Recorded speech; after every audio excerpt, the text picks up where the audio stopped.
Hello everyone, welcome to the GRIN Method. Today we have a special interview, a good friend of mine, a successful triathlete, and a very famous celebrity, Kuya Atienza. Anton, thank you. Si Anton po ay bukod sa pagiging coach, he's been my friend for a long time already. But I'm on my 4th year as your student and one of the first ones in this location in Brixton. That's correct. Yeah. Yes.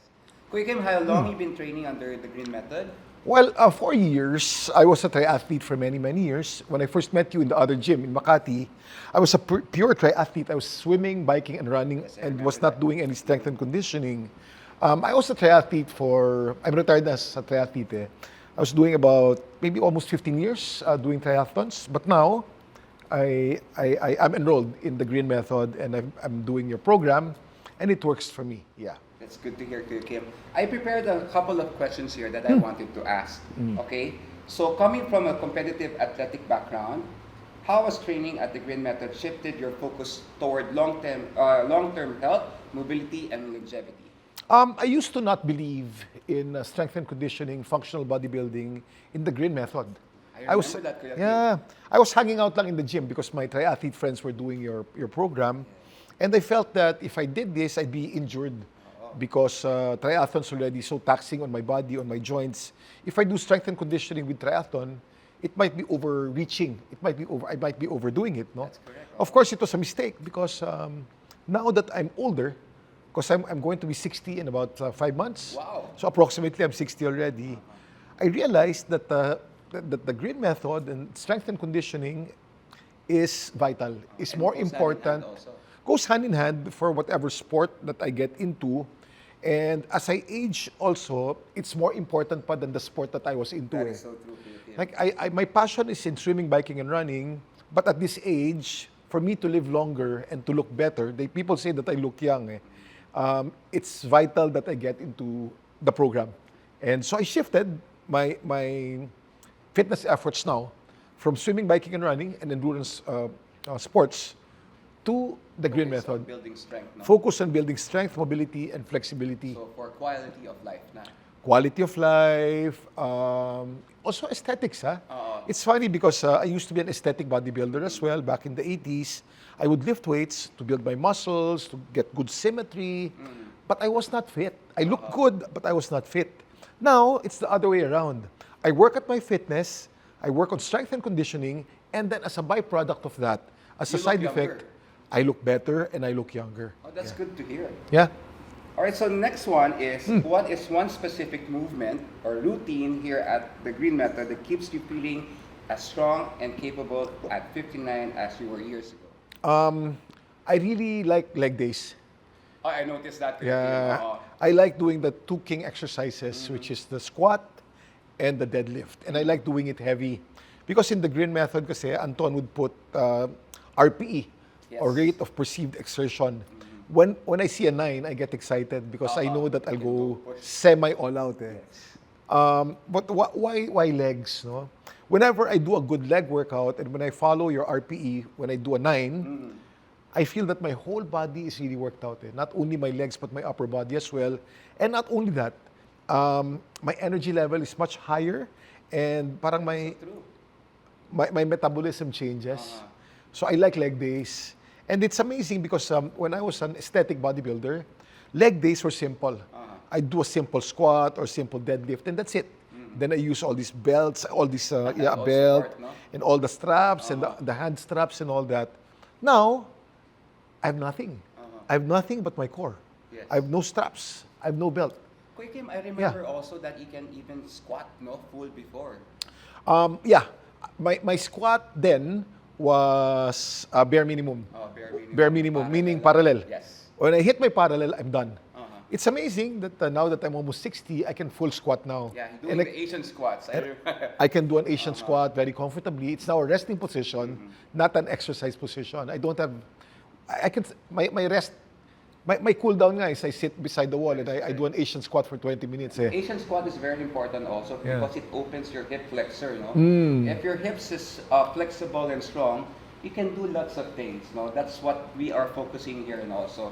And Kuya Kim is a great example of he really worked hard on fixing his mobility, not only strength. No? All exactly, right, yeah. the third one, what advice would you give to fellow former athletes, especially 40 years old above, who wants to keep training hard without breaking their bodies down as they age? Kasi as we all know, as we age, our recovery is getting slower. Yes.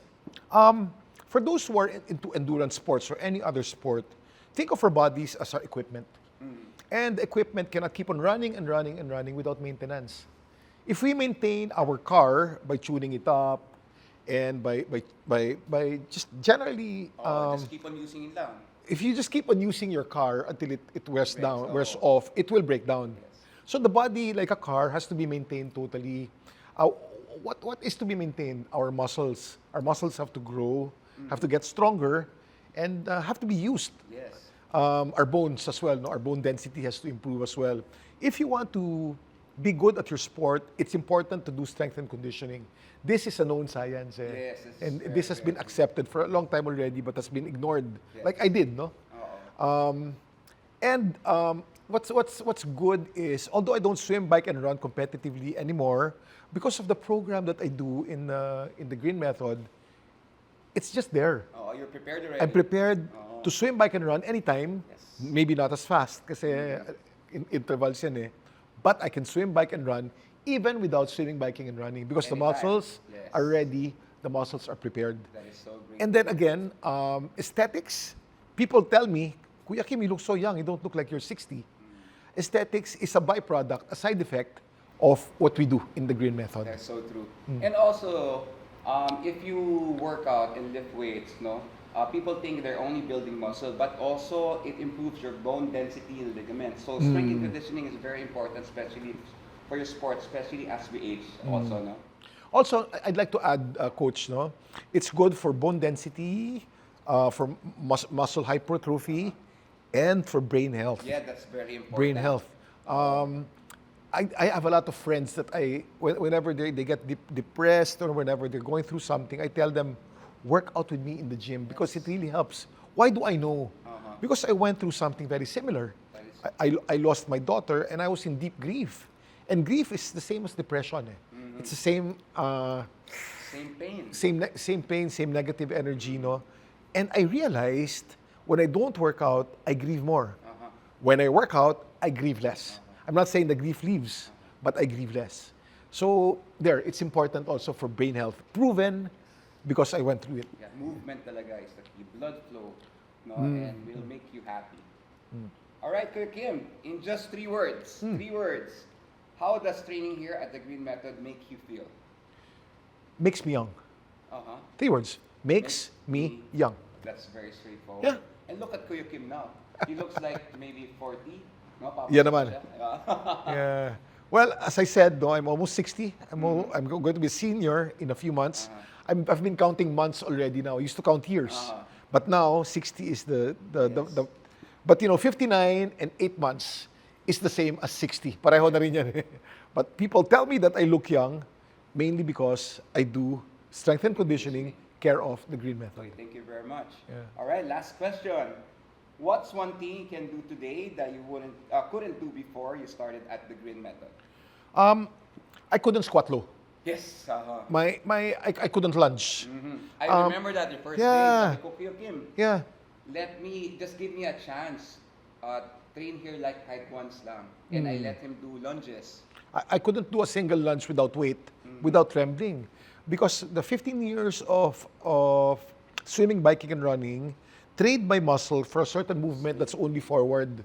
So my quads were Ironman quads. Yes. My hamstrings were Ironman hamstrings. My calves were Ironman calves. Exactly. But all the side muscles and all the peripheral muscles and auxiliary muscles were baby muscles. Hindi lumaki. Develop. Hindi nag-develop. So I remember my first few times, I couldn't do a proper squat because if I go low, I get, I nanginginig na ako, no? Yes. I couldn't do a single lunge kasi pag may weight na, nanginginig na rin ako.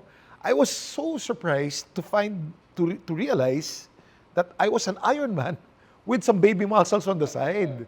And the GRIN Method, strength and conditioning, made me overall fit. Yes. So these little muscles that I was not using for a long time improved, and I can do much more now. I can say nga, Anton, Coach Anton, that back in the 80s when I was a competitive bodybuilder, I'm actually stronger now Oh, that's good. than when I was in my 20s. Stronger overall because there's certain movements that I can do now that I couldn't do then.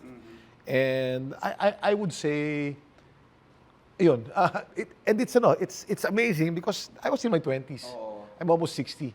At saka I think what I like with what we do is you're going to learn more about yourself. No?